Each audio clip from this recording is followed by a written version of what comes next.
اعوذ باللہ من الشیطان الرجیم بسم اللہ الرحمن الرحیم۔ آج ہم آپ کو بتائیں گے کہ دنیا میں یہودیت اور نصرانیت کی کولونائزیشن کے اختتام کے بعد دنیا کو ایک نیا کنسیپٹ دیا گیا جس کا نام تھا وطن۔ ایک کنسیپٹ دنیا میں پیدا کیا گیا جس کو وطنیت کہتے ہیں، یعنی وطن اور اس کی محبت۔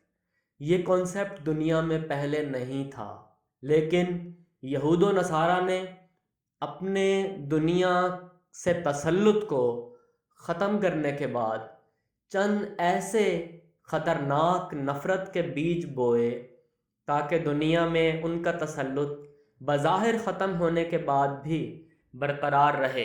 انہی میں سے ایک تصور وطن اور وطنیت کا ہے۔ وطن کیا ہے کہ آپ کہتے ہو کہ یہ میرا ہوم لینڈ ہے، یہ زمین ہے، یہ زمین میری ماں ہے اور میں اس کے لیے کچھ بھی کر گزروں گا، اور اس کی جو محبت ہے اس کو وطنیت کہتے ہیں، جس کو انگلش میں پیٹریوٹزم کہتے ہیں۔ تو میں آپ کو سمجھانے کے لیے کہ یہ وطن اور وطنیت بیسیکلی یہ کوئی باعث فخر چیز نہیں ہے، بلکہ باعث ننگ و عار چیز ہے۔ میں آپ کو یہ سمجھانے کے لیے حضرت علامہ محمد اقبال رحمۃ اللہ علیہ کی وصیت آپ کو سمجھاؤں گا، جو کہ انہوں نے اپنی مشہور زمانہ کتاب بانگ درا میں 102 نمبر نظم کی صورت میں کی۔ اب میں آپ کو یہ نظم سناتا ہوں اور سمجھاؤں گا بھی کہ علامہ محمد اقبال جو پاکستانی قوم کے دادا ہیں، انہوں نے پاکستانی قوم کو کیوں یہ کہا کہ جذبہ وطنیت سے دور رہیں۔ تو یہ ہے ان کی نظم۔ اس دور میں اور ہے، جام اور ہے، جسم اور ساقی نے بنا کی روش لطف و ستم اور مسلم نے بھی تعمیر کیا اپنا حرم اور تہذیب کے آزر نے ترشوائے صنم اور ان تازہ خداؤں میں بڑا سب سے وطن ہے، جو پیرہن اس کا ہے وہ مذہب کا کفن ہے۔ یہ بت کے تراشیدہ تہذیب نوی ہے، غارت گرے کا شانہ دین نبوی ہے۔ بازو تیرا توحید کی قوت سے قوی ہے، اسلام تیرا دیس ہے تو مصطفی ہے۔ نظارۂ دیرینہ زمانے کو دکھا دے، اے مصطفی خاک میں اس بت کو ملا دے۔ ہو قید مقامی تو نتیجہ ہے تباہی، رہ بحر میں آزاد وطن صورت ماہی۔ ہے ترک وطن سنت محبوب الہی، دے تو بھی نبوت کی صداقت پہ گواہی۔ گفتار سیاست میں وطن اور ہی کچھ ہے، ارشاد نبوت میں وطن اور ہی کچھ ہے۔ اقوام جہاں میں ہے رقابت تو اسی سے، تسخیر ہے مقصود تجارت تو اسی سے۔ خالی ہے صداقت سے سیاست تو اسی سے، کمزور کا گھر ہوتا ہے غارت تو اسی سے۔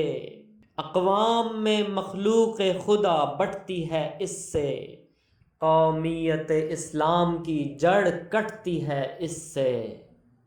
تو یہ وہ عظیم الشان نظم ہے جس میں حضرت علامہ محمد اقبال رحمۃ اللہ علیہ نے اس قوم کو سمجھایا کہ وطن اور وطنیت کے کانسیپٹ سے دور رہنے کی ضرورت ہے، کیونکہ مسلمانوں نے بھی یہود و نصارہ کو فالو کرتے ہوئے اپنا ایک الگ حرم تعمیر کر لیا ہے، اور تہذیب نے کچھ نئے بت ترشوا دیے ہیں، اور تہذیب کے ان تازہ خداؤں اور تازہ بتوں میں سب سے بڑا وطن ہے، جو کہ یہود و نصارہ نے اس دنیا کی ڈی کولونائزیشن کے بعد انٹروڈیوس کروایا۔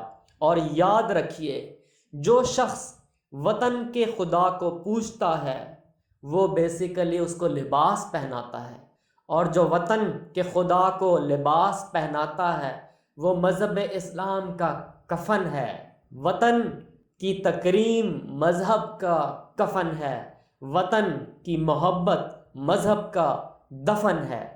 یہ جو وطن کا بت ہے یہ نئی تہذیب نے تراشا ہے، اور اس بت کی وجہ سے جو دین نبوی صلی اللہ علیہ وآلہ وسلم کا گھر ہے، نعوذ باللہ وہ غارت ہو چکا ہے۔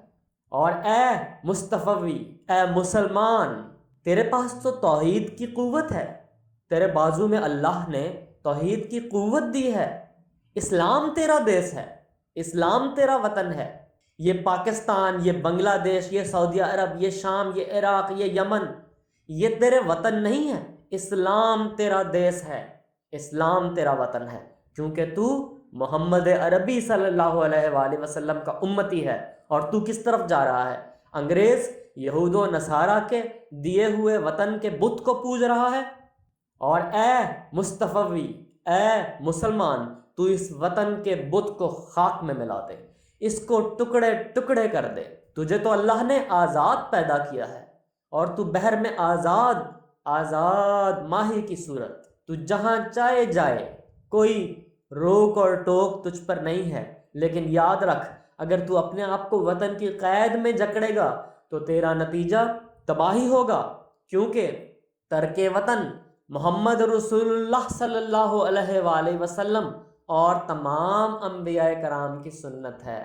جیسا کہ انجیل میں لکھا ہے کہ جناب عیسیٰ علیہ السلام نے فرمایا، کسی نبی کو اس کے وطن میں عزت نہیں ملتی۔ تو پس پتہ چلا کہ تمام انبیاء نے ہجرت کی تو ان کو عزت ملی۔ ہجرت کیا ہے؟ اپنے وطن کو ترک کرنا۔ تو وطن کی مخالفت نبوت اور انبیاء کی سنت ہے، اور وطن سے محبت کرنا یہود و نصارہ کی سنت ہے۔ یہ جو سیاسی مقاصد میں وطن کا استعمال ہوتا ہے، جو یہود و نصارہ نے انٹروڈیوس کروایا ہے، یہ وطن اور ہے، اور جو ارشاد نبوت ہے اس میں وطن کچھ اور ہے۔ اسلام میں وطن کا کوئی کنسپٹ نہیں ہے۔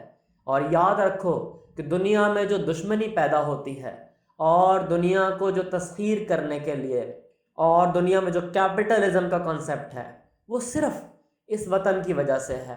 اور جو سیاست ہے اس میں جو جھوٹ اور فریب اور مکاری ہے، صرف وطن کی وجہ سے ہے۔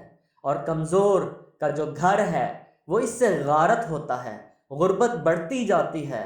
لوگوں کو جو سیاست دان ہیں اور جو کیپٹلزم کے بڑے بڑے بت ہیں، وہ لوگوں کو سبسسٹنس لیول کے اوپر لانا چاہتے ہیں اور لا رہے ہیں، تاکہ غریب غریب سے غریب تر ہو جائے۔ اور آپ نے دیکھا کہ جتنی اقوام ہیں وہ اس وطن کے بت کی وجہ سے، اس وطن کے بت کی پرستش کی وجہ سے بٹی ہوئی ہیں۔ کوئی امریکن ہے، کوئی یورپین ہے، کوئی عرب ہے، کوئی ایرانی ہے، کوئی افریقن ہے۔ آپ مسلمانوں میں دیکھیں، ہم مسلمانوں کی بات کرتے ہیں، کوئی یمنی ہے، کوئی عراقی ہے، کوئی سعودی ہے، کوئی پاکستانی ہے، کوئی بنگلہ دیشی ہے، لیکن مسلمان کہاں ہے؟ تو یہاں سے علامہ اقبال نے فرمایا ہے کہ اس وطن کے بت کو پوجنے سے اسلام کی جو قومیت ہے اس کی جڑ کٹ جاتی ہے۔ اسلام نے جو قوم کا تصور دیا ہے، آپ اس کی جڑ کو ہی کاٹ دیتے ہیں۔ تو اس نظم کو پیش کرنے کا مقصد یہ تھا کہ ہم اپنی بے وقوف اور کم علم عوام کو یہ بتائیں کہ یہ وطن وطن کا راگ الاپنے کے بجائے آپ اس یہود و نصارہ کے بنائے ہوئے بت کو توڑ دیں اور انبیاء کی سنت پر عمل کریں۔ ایٹ لیسٹ آج کے دور میں آپ اتنا تو کر سکتے ہیں کہ یہ وطن کے نام پہ جو گمراہی کا بازار گرم ہے، وطن کے نام پہ جو لوٹ مار کا بازار گرم ہے، اس بازار کو تو آپ بند کروا سکتے ہیں۔ میں آپ سے یہ نہیں کہہ رہا کہ ابھی آپ اس سوسائٹی میں، اس کلچر میں پاکستان چھوڑ کے کہیں اور چلے جائیں اور ہجرت کر جائیں، میرا مقصد یہ نہیں ہے۔ لیکن میرا مقصد صرف آپ کو یہ سمجھانا ہے کہ اس وطن کے کانسیپٹ کا اسلام سے کوئی تعلق نہیں ہے۔ جس چیز کا اسلام سے کوئی تعلق نہیں ہے وہ آپ کو فائدہ نہیں دے سکتا۔ اگر آپ مسلمان ہیں تو آپ کو انبیاء کی سنت پر عمل کرنا ہے، رسول اللہ صلی اللہ علیہ وسلم کی سنت پر عمل کرنا ہے۔ اور آپ کو بھی اس وطن کے ایک جو بت ہے، یہود و نصارہ کا دیا ہوا بت، اس بت کو توڑ دینے کی ضرورت ہے۔ اس کو توڑ دیجئے، خدا را اس کو پیرہن پہنا کر اسلام کو کفن مت دیجئے۔ علامہ اقبال نے آپ سے اسی لیے کہا ہے کہ اس وطن کے بت کو خاک میں ملا دیجئے، کیونکہ ایسا کرنا ہی انبیاء کی اور رسول اللہ صلی اللہ علیہ وآلہ وسلم کی سنت ہے۔ اور جب آپ ایسا کریں گے تو آپ جو کیپٹلزم کے بنائے ہوئے شکنجے ہیں آپ کو قید کرنے کے لیے، آپ اس سے باہر آ جائیں گے، اور پھر آپ کو دنیا بحر کی صورت نظر آئے گی، اور آپ دوبارہ سے ایک اسلامی جہاد لانچ کریں گے، اور پھر آپ دنیا پہ ایک بار پھر حکومت کریں گے، جیسا کہ جناب عمر فاروق رضی اللہ تعالیٰ عنہ نے کی، جیسا کہ جناب امیر معاویہ رضی اللہ تعالیٰ عنہ نے کی، جیسا کہ سلطان صلاح الدین ایوبی رحمۃ اللہ علیہ نے کی۔ وما علینا الا البلاغ المبین۔